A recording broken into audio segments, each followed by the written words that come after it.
questions have you asked since you woke up this morning? It's actually really difficult to answer. Think about all the questions you've asked to another person. Have you got the time? Do you know where the Informatics forum is? Then, add all the questions you've asked to yourself.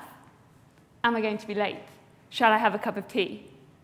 Finally, add the questions you haven't even articulated. You look both ways before crossing the road. You type the word weather into Google. Once you add all of these, the number of questions you've asked since you woke up this morning starts to look quite considerable. And that's just today. The practice of questioning is a ubiquitous part of our everyday lives. My research is a philosophical examination of this practice. I ask what questioning is, why we do it, and most importantly, whether we should. Why ask? The story of this examination begins in ancient Greece.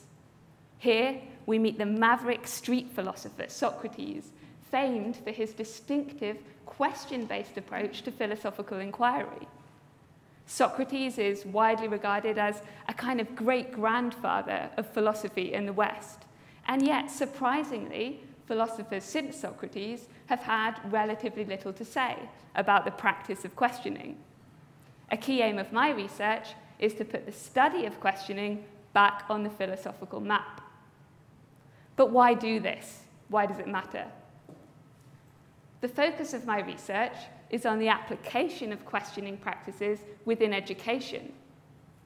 I argue that current approaches to education place too great an emphasis on the student's ability to acquire and retain answers. The value of questioning is overlooked.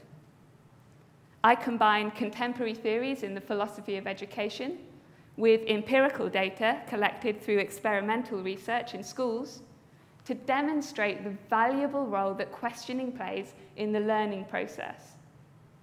On this basis, I argue greater emphasis should be placed on the student's ability to formulate appropriate questions and develop good questioning strategies. So, why ask? Quite simply, questioning allows us to enhance, expand, and enrich our understanding of the world around us and the people in it. Nowhere is this tool more valuable than in our education system.